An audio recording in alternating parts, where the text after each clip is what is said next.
आप में से कितनों को इस खबर ने उद्वेलित किया होगा मुझे पता नहीं, किंतु इस खबर ने मुझे बहुत उद्वेलित किया। और एक सनातनी महिला होने के नाते हमारी राष्ट्रपति का ऐसा निराश होना आज की परिस्थितियों पर ही बड़ा स्वाभाविक सा है। और हम और इस बात को हम समझ रहे हैं कि पिछले कुछ सालों में ऐसा भारत में महिलाओं के ऊपर इस तरीके के अपराधों की संख्या बढ़ रही है, कम होने के बजाय। एक समाज के नाते हम नीचे जा रहे हैं, ऊपर नहीं आ रहे। और इसके मेरे विचार से इसके 5 प्रमुख जो बड़े कारण हैं वो ये हैं कि लचर कानून व्यवस्था, राजनीतिक हस्तक्षेप के कारण। तो अपराधियों को जो है वो राजनीतिक, हमने कलकत्ते घटना में देखा, अपराधी राजनीतिक रसूख वाला व्यक्ति था और उसने ऐसा अपराध किया। और जो ऐसे केसेस आते हैं उसमें हम देखते हैं मैक्सिमम लोग जो होते हैं वो राजनीतिक रसूख वाले लोग होते हैं जो ऐसा करते हैं। और वर्तमान कानून हालांकि हमारे लचर हैं, किंतु वर्तमान कानूनों में भी काम, अगर राजनीतिक इच्छा शक्ति हो तो काम हो सकता है। और उत्तर प्रदेश ने इस बात को सिद्ध किया है। इतना बड़ा प्रदेश, इतनी भारी जनसंख्या होने के बावजूद भी कानून व्यवस्था के मसले पर अन्य राज्यों से कहीं बेहतर प्रदर्शन इस बात को दर्शाता है कि अगर राजनीतिक इच्छा शक्ति हो तो हो सकता है। दूसरा जो सबसे कारण है वो ये है कि जो कुछ समय से हमारे समाज में शराब, नशा और मांसाहार की जो प्रवृत्ति है वो बढ़ गई है बहुत ज़्यादा। और ये जो चीज़ें, ये तामसिक वृत्ति की चीज़ें होती हैं, व्यक्ति में पश्चाताप बढ़ाती हैं। तो इसमें कॉरपोरेट्स का भी बहुत बड़ा इसके अंदर में हाथ है। तो हम कैसे कंटेन करें, इसके ऊपर बैठ करके सरकार को, समाज को विचार करना पड़ेगा और समाज को सुधार करना पड़ेगा। सरकार को जो है वो समाज के से सलाह लेके नियम कानून बनाने पड़ेंगे और अपने लालच को छोड़ना पड़ेगा। आबकारी से जो राजस्व आता है वो सब राज्य सरकारों के लिए बहुत बड़ा एक राजस्व का स्रोत है, किंतु वो समाज को इतना दिशाहीन कर रहा है, इतना नीचे लेके जा रहा है। तो वहाँ पर हमें जो है वो उतना नहीं देखना चाहिए।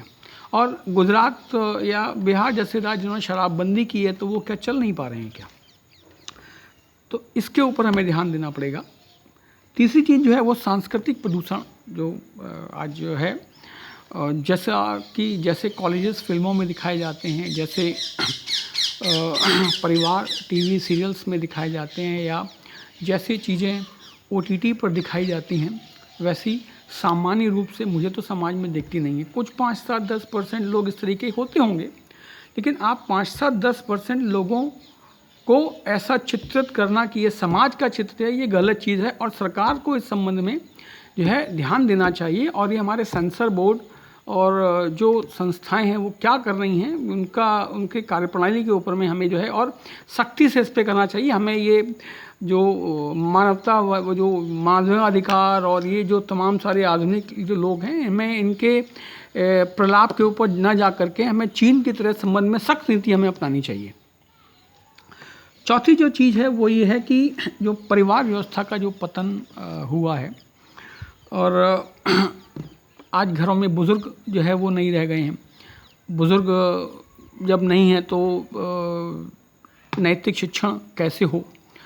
तो ये सब चीज़ें जो है वो परिवार व्यवस्था को जो है वो फिर से हमें पुनर्स्थापित और मजबूत करने की आवश्यकता है। उसके लिए समाज विज्ञानियों को, समाज को, धर्माचार्यों को, सबको एक साथ बैठना पड़ेगा और बैठ करके इसके ऊपर विचार करना पड़ेगा। और 5वां जो समस्या है, जो नैतिक पतन जो हमारा हुआ है, भारत जैसा देश जो कि नृत्य नारीस्तु पूजन्ते रमन्ते तत्र देवता ऐसा मानने वाला देश है।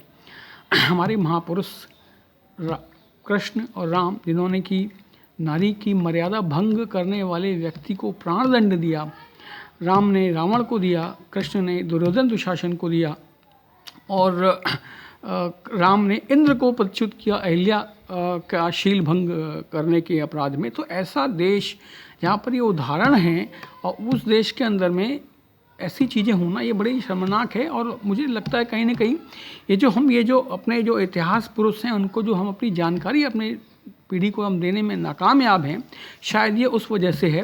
रामायण और महाभारत कोई पौराणिक ग्रंथ नहीं है, कोई धर्म ग्रंथ नहीं है, ये हमारे इतिहास के दस्तावेज हैं। हम कहते हैं रामचरितमानस और वाल्मीकि रामायण आप ना पढ़ाएं। आप आचार्य चतुर्सेन ने ऐतिहासिक दृष्टि से 2 पुस्तकें लिखी, रामायण महाभारत पर लिखी हुई हैं, वयम रक्षामा धर्मो रक्षति, जिसमें उन्होंने ऐतिहासिक रूप से दोनों महापुरुषों का विवेचन किया, उस काल का विवेचन किया। वो पढ़ा करके हम इतिहास पढ़ा सकते हैं, इतिहास के अंदर पढ़ा सकते हैं, तो लोग सही रास्ते चलेंगे। उसके ऊपर में आगे नरेंद्र कोहली जी ने काम किया, तो एक इतिहास के अंदर ये दोनों महापुरुष इतिहास पुरुष हैं, इनके जीवन को जब पढ़ाएंगे, उनके जीवन से हम प्रेरणा लेंगे, जब लोगों को लगेगा कि नहीं भाई मैं राम का वंशज हूँ, और चाहे वो किसी मत पंथ का हो, जो भी है वो है तो इस भारत के, रक्त तो उनमें ऐसी यहीं का है, भले उन्होंने अपनी पूजा पद्धति बदल दी है। तो मैं समझता हूँ कि किसी को भी जो है इसमें दिक्कत नहीं आएगी। कोई भी इवन कोई सामान्य मुसलमान भी जो है वो ये नहीं चाहेगा कि उनके भाई आपस में गला काटे, वो चाहेगा भाई आपस में एक दूसरे के ऊपर जान देने वाले हों, और ये चीज़ उसको रामायण से मिलेगी, रामचरितमानस से मिलेगी। तो मैं समझता हूँ कि इसको जो है वो हमें ध्यान देना चाहिए, अपना गौरवशाली इतिहास पढ़ा करके नैतिक रूप से हमें अपने आप को उन्नत करना चाहिए, और जल्द से जल्द इस संबंध में कार्य करें ताकि जो है इस तरीके की घटनाएं आगे ना हों। धन्यवाद।